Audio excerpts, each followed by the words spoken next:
parti. Quoi? Mélanger la boxe et les échecs. Sur le papier, ça ressemble à une blague. Entre le chaos du ring et le calme absolu de l'échiquier, ça peut même paraître contre-intuitif. Sauf que dans la réalité, c'est une discipline à part entière, avec ses compétitions officielles et ses champions. D'habitude, dans Fight World Tour, je voyage à travers le monde pour découvrir des cultures par leur sport de combat. Aujourd'hui, on va découvrir le chess boxing avec un vice-champion du monde. Par contre, on va pas du tout voyager. Ouais les gars, j'espère que tout le monde va bien. Bon, désolé, j'ai pas eu le temps d'aller me coiffer. C'est comme ça. Aujourd'hui, ce sera sport de combat. Pas de voyage. Pourquoi? Parce qu'on est à Villiers-le-Bel. Mais sport de combat, parce qu'on va découvrir une toute nouvelle discipline. Gorsha, Ça va quoi? c'est comment? Tranquillement. Alors, là, je suis avec Gorsha. Est-ce que tu peux te présenter pour nous?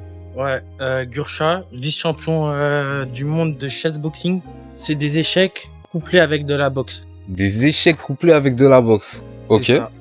ok. Et comment ça se dégoupille, ça? En gros, tu commences ta partie d'échecs. L'arbitre, au bout de 3 minutes, il te met pause. Et là, tu fight. 3 minutes, vice-versa. Comment tu fais pour gagner un combat? Soit tu arrives à mettre échec et mat, soit tu mets un putain de KO. Hein. Moi, il y a 4 ans, j'étais en plein dans mes études. Tu connais, il me fallait un stage. Et il y a un grand du club de boxe qui m'a dit ouais, peut-être lui, demande-lui, peut-être il a un stage pour toi. Et je vais voir le mec, Emmanuel Quinzonzi. Gros big up à lui, hein. Il m'a pris en stage. Lui, il avait un club de chess boxing, d'échecs et de boxe. Donc avant ça, tu connaissais pas du tout la discipline. Ouais, avant ça, je connaissais pas les échecs. Par contre, la boxe, ça sera ma 13e année de boxe. Ceux qui pratiquent cette discipline, c'est plus des gens issus de la boxe ou issus des échecs? C'est quoi que tu retrouves le plus souvent? Au début, je t'aurais dit plus les gars des échecs. Mais petit à petit, c'est en train de... Enfin, les boxeurs, ils commencent à venir. Il y a beaucoup de gens qui veulent juste faire les deux. Qui n'ont jamais fait de boxe, jamais d'échecs. Ah, ils commencent direct dans les deux en dans même le temps. boxing. Là, c'est la salle. C'est ça, Ok, c'est là où tu as commencé à pratiquer du coup le chess boxing. c'est ça. La boxe, j'ai commencé à Levallois à l'époque. J'ai déménagé entre-temps. Et depuis, je suis ici. Gursha a trouvé son stage grâce à Emmanuel Quinzonzi et à son fameux club de chess boxing. Et ce club, c'est là où on se trouve actuellement. Il s'appelle Carrie Clay. Ce club, il fait bien plus que du sport. Je trouve ça important, donc on va en reparler plus tard. Avant de commencer, on s'échauffe avec un exercice typique du chess boxing. C'est très cardio. En fait, c'est des allers-retours sur des coupelles avec un coup à jouer à chaque passage. Moi, je joue la dame et Gursha les pions. Mon objectif, c'est manger tous ces pions avant qu'ils dévorent ma dame. L'exercice se termine une fois que l'un des deux a gagné. Autant dire que ça peut vite devenir épuisant. Ça va, les gars? Ça va, les gars? Qu'est-ce qui s'est passé? T'es grave, mec! Tu sais que j'avais oublié. Ah ouais? J'avais oublié, mais c'est là où tu vois que boxe et échec, c'est grave intéressant. Parce que j'étais plus lucide. Moi, j'étais que dans le je mange. C'est ça que tu vas dire, il faut que je me protège. Et c'est ça qui est intéressant avec le chess boxing. C'est que ça te demande de la réflexion et de la concentration juste après un exercice physique exigeant. Et d'ailleurs, c'est souvent à ce moment-là que tu fais une erreur toute bête. Celle que t'aurais jamais faite si t'étais pas fatigué. À chaque fois que je reviens, je découvre un pion mort. Voilà! Purée. Non. L'origine du chess boxing, c'est quoi? Ça vient d'une BD. C'est un dessinateur français, Enki Bilal. En 92, il sort sa BD Froid Équateur. Et dedans, il a la première idée du chess boxing. Dans la BD, c'est un combat à mort. Mais c'est le même principe. Tu joues aux échecs dans un ring de boxe. Et en 2003, je crois, en début des années 2000, ils font le premier combat de chess boxing. Depuis, t'as des fédérations qui s'ouvrent un peu partout dans le monde. La fédé française existe depuis 2019. Donc ouais, c'est tout récent comme sport et c'est cool parce que là, tu vois sur les 2-3 dernières années que t'as un engouement qui est un peu plus important en France. Là, je crois, on a plus d'une vingtaine de clubs partout en France. Donc c'est cool, tu vois, ça fait une petite communauté, tout le monde se connaît plus ou moins. À partir du moment où t'as un circuit vraiment compétitif pur et dur, tu vas pouvoir savoir qui tu vas affronter, tu sais qui est qui, etc., tu vois. Quand tu joues, essaie de voir les possibilités que tu peux avoir après le groupe que tu vas jouer. Ça y est, c'est parti pour le round d'échecs. Je rappelle qu'au bout des 3 minutes, s'il n'y a pas échec et mat, on enchaîne sur un round de boxe. En partie. Bon bah voilà, échec et mat en moins d'1 minute. Je vous remercie d'avoir regardé la vidéo. N'hésitez pas à liker, commenter, partager, la totale. Hein. Mais ouais, je suis choqué là. Bon, bien entendu, on va recommencer. Mais comme vous pouvez le voir, ça peut aller très vite. En fait, tu peux gagner ou perdre le combat sans jamais combattre. Genre là, c'est fini. Tu rentres chez toi, t'as perdu. T'as pas boxé, t'as perdu. Échec et mat. Donc faut vraiment pas négliger la partie sur l'échiquier. Quand tu vas commencer ta partie, essaie de jouer, de prendre le contrôle du centre, déjà. Une 4 cases là. Ok. Tu vois, même trace en boxe, pour tenir l'échiquier, tu tiens le centre du ring. Ton premier coup que tu vas jouer, tu mets un pion dedans. Peu importe lequel, quoi qu'il arrive, ça va t'ouvrir des possibilités. Mais ça va pas me mettre en mauvaise posture. Non. Regarde, joue un coup, si tu veux, tu contrôles déjà une case du centre. T'as ouvert la possibilité à 2 autres de tes pièces de sortir. Tac et tac. Tu vois, Ok. tu vois, quand tu disais, quand tu joues un coup, dis-toi lequel tu vas pouvoir déplacer ensuite. C'était typiquement pour ça. Là, t'as joué ton pion, tu vas pouvoir sortir et ta dame et ton fou. Et en fait, c'est que comme ça, c'est une succession de trucs que tu fais emboîter. Aux échecs, le but c'est de manger le roi adverse sans perdre le tien. Et en boxe, c'est pareil. Enfin, pas totalement, mais faut toucher sans se faire toucher. Mais dans les deux cas, attaquer a un prix. Aux échecs, si tu avances une pièce pour attaquer, ça laisse souvent un trou ailleurs sur l'échiquier. En boxe, c'est pareil. Lancer un coup, ça laisse une ouverture dans ta garde. Donc attaquer demande énormément de réflexion dans les deux cas. C'est juste 2 terrains différents. Là, sur cette partie, je jouais vraiment avec précaution. Le premier échec et mat était tellement fulgurant que j'ai compris que je pouvais pas me permettre de jouer au hasard. On met les gants? Vas-y. Vas-y. Tac. Les gars, cette fois-ci, j'ai survécu. Donc, on a 1 minute pour monter sur le ring.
Objectif, pas se faire échec et mat, là.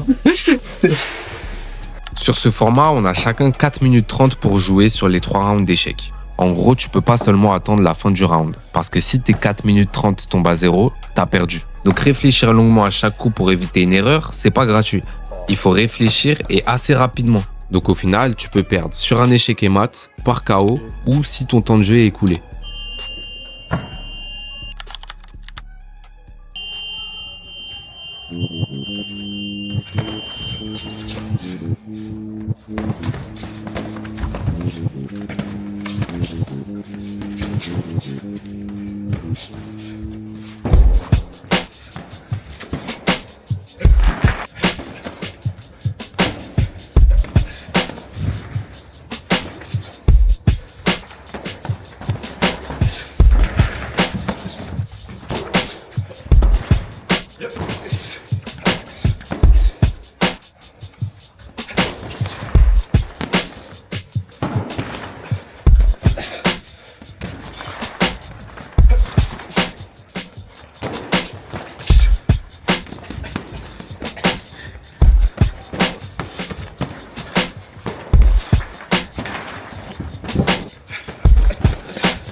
Bon. Là, faut survivre. C'est fini, là. Mais là, je suis cuit, là. C'est cuit. Je suis cuit. Non, en vrai, t'as des coups. Vas-y. Faut que t'arrives à donner de l'espace à ton roi. Mais là, peu importe où je vais, non, t'as tout le monde. Si je fais ça, je suis échec. Ouais. Si je fais ça, je suis échec. Ouais, mais essaie de donner de l'espace à ton roi. Je crois que c'est échec et mat. C'est sûrement bien. À partir du moment où t'es échec, faut que tu t'arrives à te sauver. Ouais. Et s'il y a pas moyen de Là, te sauver, c'est parti. c'est échec et mat. Échec et mat, c'est fin de partie. En tout cas, je vois pas. Non, tu peux rien faire là. Et c'est des schémas, c'est à force de jouer, de se faire battre, se faire humilier. C'est ça. Ça veut dire que toi, au début, quand t'as commencé, tu te faisais massacrer aussi? Massacré, j'étais nul à chier. Au début, quand j'ai commencé, le seul truc qui me sauvait, c'était la boxe. Parce que t'étais déjà boxeur. C'est Mais ça, t'imagines j'avais quelqu'un déjà qui fait ni l'un ni l'autre. Et il veut s'y mettre, c'est compliqué.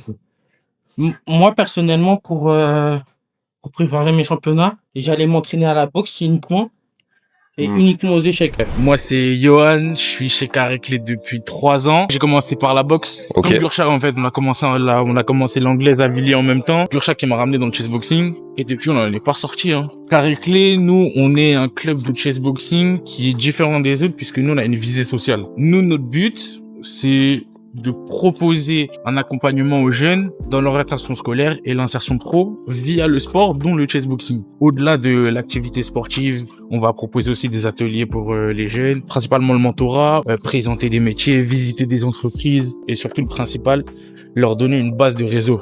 En vrai, aujourd'hui, tout se fait avec un réseau et c'est compliqué, surtout quand on est jeune, d'en avoir un. Et donc, le but, c'est de leur proposer une certaine base pour qu'ils puissent démarrer beaucoup plus facilement plus tard. Ça, Carré-Clé, moi, ça m'a fourni mon réseau. Tu prends en compétences. Tu t'apprends même à t'exprimer, en vrai. Puisque on te fait rencontrer des personnes que tu vas pas rencontrer. Donc, tu vas apprendre à avoir une certaine posture, bien t'exprimer, à être présentable, en gros. Du coup, pour financer ces activités-là, on propose des sessions d'initiation et de découverte des échecs et du chessboxing à différents types de personnes. On a les prisons, mais aussi on a les écoles, de la primaire jusqu'aux écoles de commerce. On a des maisons de quartier, on a des entreprises aussi avec qui on a développé des partenariats. Ce qu'on récupère, nous, on le réinjecte derrière dans la partie purement associative de Carré-Clé. Est-ce que ça a développé chez toi, du coup, le fait de faire ces deux disciplines? Plus prendre mon temps. Tu trouves que tu boxes mieux? Ah oui. Ah ouais, c'est une autre approche. Ah, c'est une autre approche. J'ai une boxe un peu plus imprévisible, entre guillemets. Est-ce que tu conseillerais de faire du chessboxing? Alors, soit pour ceux qui sont dans les échecs, soit pour les boxeurs, ou soit pour ceux qui font ni l'un ni l'autre. Pour les joueurs d'échecs, ça aide à développer une sorte de résilience. Les deux sports de base, ils ont beaucoup de valeur.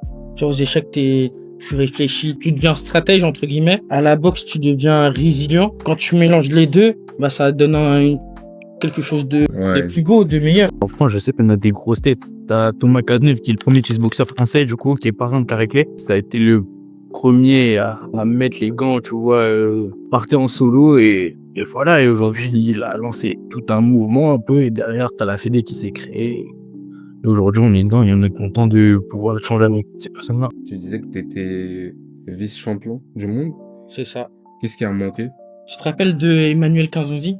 Je suis tombé contre lui. C'est lui, il a pris la première place, mon gars. Et tu vois, je pense que c'est le côté mental qui m'a manqué à ce moment-là. Tu vois, j'ai vécu des trucs de ouf avec ce monsieur. Tu te sentais pas en fait de... Et en fait, est-ce qu'on va y aller, je vais pouvoir lui botter le cul comme il faut? Ouais, bah oui, c'est une défaite, tu vois. Mais aussi, tu vois, c'est beau parce que t'es contre ton coach, au final. Mon mentor, c'est encore plus que mon coach. Ça veut dire que, enfin, genre sur tout le tournoi, en gros, bah, c'est vraiment, c'est vous les boss, entre guillemets, même si c'est ça. Le maître et l'élève, après ça, c'est autre chose. Ah, mais bientôt, je te dépasse, t'inquiète. C'était un plaisir de tourner ici. Je vous remercie pour l'accueil, les gars. Chessboxing. Est-ce qu'on peut s'inscrire? Bien sûr. Les gars, inscrivez-vous. Chessboxing. Carré-Clé. Ok? Tout à l'heure, ils vous ont expliqué comment ça fonctionnait, les principes et les valeurs de l'association. Donc, let's go, les gars. Bon, je me suis fait botter le cul, je m'attendais pas à grand chose, hein, mais. Je veux remercier la ville qui nous a prêté le gymnase exceptionnellement aujourd'hui. Je veux remercier Madame la maire qui fait des choses extraordinaires pour la ville. Un grand merci à tout le monde, à la ville de Villiers-le-Bel, à la maire de Villiers-le-Bel, au club, à Carrie Clay. Et on se retrouve prochainement, les gars, pour la vidéo au Cambodge et à la vidéo en Inde qui est disponible. T'as fait la vidéo en Inde? Incroyable. Les gars, moi je suis indien. Hein. Ah ouais? Je suis indien, moi j'ai kiffé la vidéo, je recommande à fond. Le chessboxing, c'est un sport à part. Tu dois te battre sur le ring et sur l'échiquier. Et perdre l'un des deux, c'est perdre les deux. Je suis content d'avoir pu montrer cet aspect cognitif de la boxe parce que souvent on l'associe à un sport de brute. Mais la vérité, c'est que oui, on se bat, mais c'est surtout une grande bagarre de stratégie et de réflexion, tout comme aux échecs.